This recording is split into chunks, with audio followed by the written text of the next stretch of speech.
ನನ್ನ ಹೆಸರು K M ಅನಂತ ಕೀರ್ತಿ, ದ್ರಾವಿಡ ವಿಮೋಚನಾ ಸಂಘದ ಅಧ್ಯಕ್ಷನಾಗಿದ್ದೇನೆ. ನಿನ್ನೆ ದಿನ ಮಾಲೂರಿನ ಶಾಸಕರಾದಂಥ ನಂಜೇಗೌಡರು ಮಾತನಾಡ್ತಾ ECC ಬ್ಯಾಂಕ್ನಲ್ಲಿ ತುಂಬ ಅಲ್ಲೋಲ ಕಲ್ಲೋಲವಾಗಿದೆ, ನಾನು ಇಷ್ಟೊಂದು ಅಲ್ಲೋಲ ಕಲ್ಲೋಲವಾಗಿದೆ ಅಂತ ಅಂದ್ಕೊಂಡಿರಲಿಲ್ಲ. ಏನು ಈಗ ಬ್ಯಾಂಕ್ ಅವನತಿ ಕಾರಣವಾಗಿದೆ, ಅದಕ್ಕೆ ನೇರವಾಗಿ ಇದ್ದಂಥ ಹಿಂದೆ ಇದ್ದಂಥ ಆಡಳಿತ ಮಂಡಳಿ ಕಾರಣ ಅಂತ ಹೇಳ್ತಿದ್ದಾರೆ. ನಂಜೇಗೌಡರು ಒಂದು ಸಂಸ್ಥೆಯ ಅಧ್ಯಕ್ಷರಾಗಿದ್ದುಕೊಂಡು ಇನ್ನೊಂದು ಸಂಸ್ಥೆಯ ಮೇಲೆ ಆರೋಪ ಮಾಡಬೇಕಂತಂದರೆ ತಾವು ಎಷ್ಟು ಶುದ್ಧಾಸ್ತರು, ಎಷ್ಟು ಶುದ್ಧವಾಗಿದ್ದೀನಿ ಅನ್ನೋದನ್ನು ಅವರು ಮನ್ನಾ ಮಾಡಿಕೊಳ್ಬೇಕು. ಇದೇ ಅವ್ರ ಜೊತೆಯಲ್ಲಿ ನಿನ್ನೆ ಬಂದಿದ್ದಂಥ SN ನಾರಾಯಣ ಸ್ವಾಮಿಯವರು, ಬಂಗಾರಪೇಟೆ ಶಾಸಕರಾಗಿರುವಂಥ SN ನಾರಾಯಣ ಸ್ವಾಮಿಯವರು ಇವರ ವಿರುದ್ಧ ಹಲವಾರು ಕೋಟ್ಯಾಂತರ ರೂಪಾಯಿ ಹಗರಣಗಳ ಆರೋಪ ಮಾಡಿದ್ರು. ಆದರೆ ಇಂದು ಅವ್ರ ಜೊತೆಯಲ್ಲಿ ನಂಜೇಗೌಡರು ರಾಜಿ ಮಾಡಿಕೊಂಡು, ಏನಕ್ಕೆ ರಾಜಿ ಮಾಡ್ಕೊಂಡಿದ್ದಾರೋ ಈ ಅನೇಕ ಸಂಬಂಧ ಬಗ್ಗೆ ನಮಗೆ ಗೊತ್ತಿಲ್ಲ. ಅವರು ಒಟ್ಟಿಗೆ ಇರೋದು ನಮಗೂ ಸಂತೋಷಕರವಾದಂಥ ವಿಚಾರನೇ. DCC ಬ್ಯಾಂಕಲ್ಲಿ ನಡೀತಾ ಇರುವಂಥ ಹಗರಣಗಳಲ್ಲಿ ಇದಕ್ಕೆ ತನಿಖೆ ಮಾಡ್ತಿದ್ದಾರೆ. ಅದ್ರ ಪಾಡಿಗೆ ಅದು ತನಿಖೆ ಆಗುತ್ತೆ, ಸಂತೋಷ. ಮತ್ತು ಹೊಸದಾಗಿ ಅಧ್ಯಕ್ಷ ನೇಮಕ ಮಾಡ್ತೀರಿ ಅಂತ ಅಂದ್ಬಿಟ್ಟು ಹೇಳಿದ್ದಾರೆ. DCC ಬ್ಯಾಂಕ್ಗೆ ಯಾರೇ ಆಗಿರಲಿ ನಮ್ಗೆ ಸಂತೋಷಕರನೇ.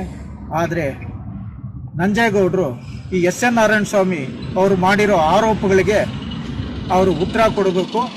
ಇವರು ನಂಜೇಗೌಡರು ಶುದ್ಧ ಅಸ್ತ್ರು, ಅವ್ರು ಸತ್ಯಹರಿಶ್ಚಂದ್ರು, ಅವ್ರು ಏನು ಯಾವುದೇ ಹಗರಣದಲ್ಲಿ ಇದಾಗಿಲ್ಲ, ಪಾಲ್ಗೊಂಡಿಲ್ಲ, ಯಾವುದಕ್ಕೆ ಕೈ ಹಾಕಿಲ್ಲ ಅಂತಂದ್ಬಿಟ್ಟು SN ನಾರಾಯಣ ಸ್ವಾಮಿಯವರು ಹೇಳಿದ್ರೆ ನಾವು ನಂಬ್ತೀರಿ. ಅಲ್ಲಿವರೆಗೂ ನಂಜೇಗೌಡರಿಗೆ ಈ DCC ಬ್ಯಾಂಕ್ನಲ್ಲಿ ನಡೆದಿರೋಂಥ ಆರೋಪಗಳಿಗೆ ಏನೋ ಒಂದು ಹೇಳ್ತಿದ್ದಾರೆ, ಆರೋಪಗಳಿಗೆ ಮಾತನಾಡೋದಕ್ಕೆ ಅವ್ರಿಗೆ ನೈತಿಕತೆ ಇಲ್ಲ. ಇವರು ಯಾರು SN ನಾರಾಯಣ ಸ್ವಾಮಿಯವರು ಆದಿಯಾಗಿ ಮಂಜುನಾಥ ಗೌಡರು, ಸಾಮಾಜಿಕ ಹೋರಾಟಗಾರರಾದಂಥ ಯಾರು ಗೋಳಿಗಾನಹಳ್ಳಿ ನಾಗರಾಜು, ವೆಂಕಟಾಚಲರವರು ಸುಮಾರು ಜನ ಆರೋಪಗಳು ಮಾಡಿದ್ದಾರೆ. ನೇಮಕಾತಿಯಲ್ಲಿ ಹಗರಣ ಆಗಿದೆ, ಲಂಚ ಸ್ವೀಕಾರ ಮಾಡಿದ್ದಾರೆ ಅಂತಂದ್ಬಿಟ್ಟು ಅದು ಸತ್ಯವಾಗಿದೆ. ಮತ್ತು ಅವರು ತನ್ನ ಸ್ವಂತ ಕಾರಿಗೆ KMFನ ಹಣ ಬಳಸ್ಕೊಂಡು ಪೆಟ್ರೋಲ್ ಡೀಸೆಲ್ಗಳು ಹಾಕ್ಸ್ಕೊಂಡಿದ್ದಾರೆ. ಅದರ ದಾಖಲೆ ಸಹ ನಾವು ಬೇಕಂತಂದ್ರೆ ತನಿಖೆ ಸಂದರ್ಭದಲ್ಲಿ ಏನಕ್ಕೆ ಕರೆದ್ರೆ ಕೂಡ ನಾವು ಬಂದು ಅದನ್ನು ತೋರಿಸ್ತೀರಿ, ಆ ದಾಖಲೆಗಳ ಸಮೇತ ಕೊಡ್ತೀನಿ. 512 ಕೋಟಿ ಹಗರಣ ಆರೋಪ ಮಾಡ್ತಾರೆ. ಯಾರು? ಗೋಳಿಗಾನಹಳ್ಳಿ ನಾಗರಾಜು ಮತ್ತು ವೆಂಕಟಾಚಲರವರು. ಏನೋ ಕೆಲಸಕ್ಕಾಗಿ ಒಬ್ಬ ಅಭ್ಯರ್ಥಿ ಹತ್ರ 20-30 ಲಕ್ಷ ರೂಪಾಯಿ ವಸೂಲಿ ಮಾಡಿದ್ದಾರೆ. ಮತ್ತು ಪರೀಕ್ಷೆ ನಡೆಸಿದ ಅಭ್ಯರ್ಥಿಗಳು OMR ಪ್ರತಿ ಅದ್ಲು ಬದಲು ಮಾಡಿದ್ದಾರೆ. ಆಯ್ಕೆ ಪ್ರಕ್ರಿಯೆಗೆ ಹಿಂದುಳಿದವರ ಅಧಿಕಾರಿಗಳನ್ನ ಯಾರನ್ನೂ ಆಹ್ವಾನಿಸಿದಿರೇ ಆಯ್ಕೆ ಪ್ರಕ್ರಿಯೆ ಮುಗಿಸಿದ್ದಾರೆ. ಹೊರ ಜಿಲ್ಲೆಗಳ ಅಭ್ಯರ್ಥಿಗಳಿಗೆ ಆ ಜಿಲ್ಲಾಧಿಕಾರಿಗಳು ಸಿಂಧುತ್ವ ಪತ್ರ ಕೊಡಬೇಕು, ಆ ಪತ್ರ ನೀಡದಿದ್ರು ಸಹ ಅವ್ರನ್ನ ನೇಮಕಾತಿ ಮಾಡ್ಕೊಂಡಿದ್ದಾರೆ. ಮತ್ತು ಐಸ್ಕ್ರೀಮ್ ಘಟಕದಲ್ಲಿ ಅದು ಪೂರ್ಣ ಆಗದಿರೋನೇ ಅದ್ರ ಸಲಕರಣೆಗಳು ಕೊಂಡ್ಕೊಳ್ಳೋದಕ್ಕೆ 9 ಕೋಟಿ ರೂಪಾಯಿಯಷ್ಟು ಹಣನ ಮಂಜೂರು ಮಾಡಿದ್ದಾರೆ.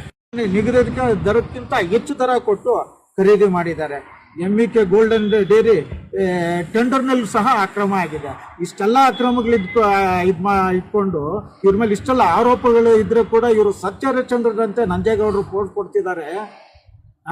ನಂಜೇಗೌಡರು ಬೇರೊಬ್ಬರ ಮೇಲೆ ಆರೋಪ ಮಾಡಬೇಕಂತಂದ್ರೆ ಅವರು ತಾವು ಎಷ್ಟು ಶುದ್ಧಾಸ್ತ್ರು ಅನ್ನೋದನ್ನು ತಿಳ್ಕೊಳ್ಬೇಕು. ಮೊದಲು ಅವರು ಸಂಸ್ಥೆನ ಸರಿಪಡಿಸೋ ಅಂತ ಒಬ್ಬ ಅಧ್ಯಕ್ಷ ನೇಮಕ ಮಾಡಲಿ, ಉಪಾಧ್ಯಕ್ಷ ನೇಮಕ ಮಾಡಲಿ. ಮೊದಲು ಅವ್ರ ಮನೆ ಸ್ವಚ್ಛ ಮಾಡ್ಕೊಂಡು ಇನ್ನೊಬ್ಬರ ಮನೆ ಸ್ವಚ್ಛ ಮಾಡೋದಕ್ಕೆ ಬರಲಿ ಅಂತ ಹೇಳ್ತಾ ನಾನು ಇದು ಮಾಡ್ತೀನಿ. SN ನಾರಾಯಣ ಸ್ವಾಮಿ ಅವರು ಕೋಟ್ಯಾಂತರ ರೂಪಾಯಿ ಹಗರಣ ಆಗಿದೆ, ಕೋಚುಮಲ್ಲಲ್ಲಿ ನೇಮಕಾತಿಯಲ್ಲಿ ಹಗರಣ ಆಗಿದೆ. ಮತ್ತು MEK ಡೈರಿ ಕಟ್ಟಡ ಕಾಮಗಾರಿ ಇದರಲ್ಲೂ ಅಕ್ರಮ ನಡೆದಿದೆ ಅಂತಂದ್ಬಿಟ್ಟು ಅವರು ಪತ್ರಿಕಾ ಬಹಿರಂಗವಾಗಿ ಹೇಳಿಕೆ ಕೊಟ್ಟಿದ್ದಾರೆ. ಮತ್ತು ಸರ್ಕಾರಕ್ಕೂ ಪತ್ರ ಬರಿತೀನಿ ಅಂತಂದ್ಬಿಟ್ಟು ಅದನ್ನು ಇದು ಮಾಡಿದ್ದಾರೆ.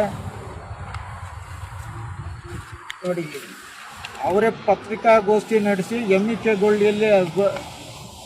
ಗೋಲ್ಡನ್ ಡೇರಿ ನಿರ್ಮಾಣ ಗುತ್ತಿಗೆಯಲ್ಲಿ ಅಕ್ರಮ ಮತ್ತು ಕೋಟ್ಯಾಂತರ ರೂಪಾಯಿ ಲಂಚದ ವ್ಯವಹಾರ ನಡೆದಿದೆ ಅಂತಂದು ಇದು ಮಾಡಿದ್ದಾರೆ. ಮತ್ತು ಕಾನೂನು ಬಾಹಿರವಾಗಿ ಸೋಲಾರ್ ಪ್ಲಾಂಟ್ ಅಳವಡಿಕೆ ಮಾಡಿದ್ದಾರೆ ಅಂತಂದ್ಬಿಟ್ಟು ಪತ್ರಿಕಾಗೋಷ್ಠಿಯಲ್ಲಿ ಇದು ಮಾಡಿದ್ದಾರೆ. ಅವರೇ ಇದು ಮಾಡಿದ್ದಾರೆ, ಮಾಹಿತಿ ಕೊಟ್ಟಿದ್ದಾರೆ. ಅವರಿಬ್ಬರು ಯಾವ ರೀತಿ ಹೊಂದಾಣಿಕೆ ಮಾಡ್ಕೊಂಡಿದ್ದಾರೆ ಗೊತ್ತಿಲ್ಲ. ಯಾವ ರೀತಿ ಅವ್ರ ಆರೋಪಗಳಿಗೆ ಇದು ಮಾಡಿಕೊಂಡು ಹೊಂದಾಣಿಕೆ ಮಾಡ್ಕೊಂಡಿದ್ದಾರೆ. ಹೊಂದಾಣಿಕೆ ಅಡ್ಜಸ್ಟ್ಮೆಂಟ್ ರಾಜಕಾರಣ ಮಾಡ್ತಿದ್ದಾರೆ. ಯಾರು? ನಂಜೇಗೌಡರು. ಅವ್ರ ಧ್ವನಿ ಎದ್ದಿರೋಂಗೆ ಇವ್ರಿಗೇನಾದರೂ ಆಂಶಗಳು ಕೊಟ್ಟಿರ್ಬೋದು. ಗೌಡರು ಕೋಮುಲ್ನಲ್ಲಿ 300 ಕೋಟಿ ಅಕ್ರಮ ನಡೆದಿದೆ.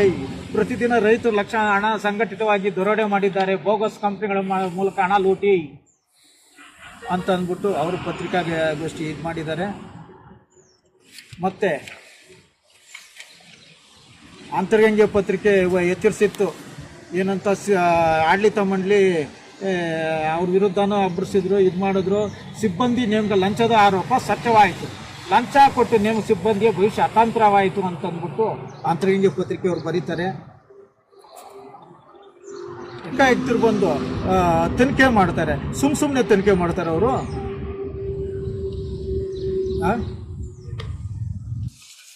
ಕೋಮುಲ್ ಅಧ್ಯಕ್ಷ ನಂಜೇಗೌಡ ಅವಧಿಯಲ್ಲಿ 500 ಕೋಟಿ ಲೂಟಿ ಆರೋಪ ಮಾಡಿದ್ದಾರೆ. ಯಾರು? ಮಂಜುನಾಥ್ ಗೌಡರು, ಮಾಜಿ ಶಾಸಕರು.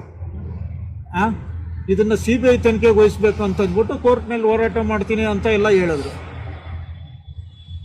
ನಂತರ ಸಾಮಾಜಿಕ ಹೋರಾಟಗಾರ ಗೂಳ್ಗಾನಹಳ್ಳಿ ನಾಗರಾಜು ಮತ್ತು KP ವೆಂಕಟೇಶ್ವರರವರು ಕೋಮುಲ್ನಲ್ಲಿ ನಡೆದ 300 ಕೋಟಿ ಅಲ್ಲ 512 ಕೋಟಿ ಅವ್ಯವಹಾರ ED ಮತ್ತು CBIಗೂ ದೂರು ಕೊಟ್ಟಿದ್ದೀನಿ ಅಂತಂದ್ಬಿಟ್ಟು ಪತ್ರಿಕಾಗೋಷ್ಠಿಯಲ್ಲಿ ಹೇಳ್ತಾರೆ.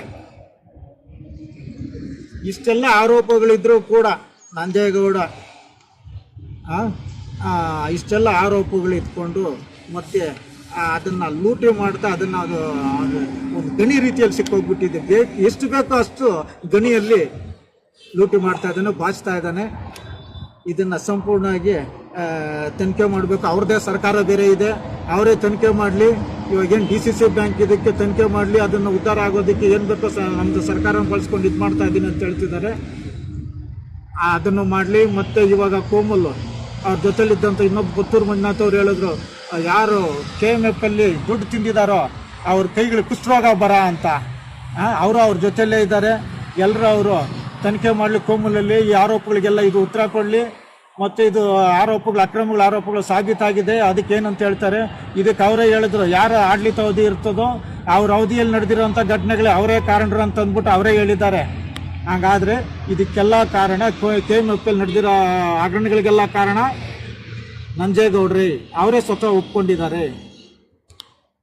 ಅವರು ಇದರಲ್ಲಿ ಅವರದ್ದು ಶುದ್ಧಿ, ಅವ್ರ ಮನೆ ಶುದ್ಧಿ ಆಗದಿರೋ ಬೇರೊಬ್ಬರ ಮನೆ ಬಗ್ಗೆ ಮಾತನಾಡ್ತಿದ್ದಾರಲ್ಲ, ಮೊದಲು ಅವ್ರು ಶುದ್ಧಿ ಆಗ್ಬಿಟ್ಟು ಅವ್ರ ಮನೇನ ಶುದ್ಧಿ ಮಾಡಿಬಿಟ್ಟು ಬೇರೊಬ್ಬರ ಮನೇನ ಶುದ್ಧಿ ಮಾಡಲಿ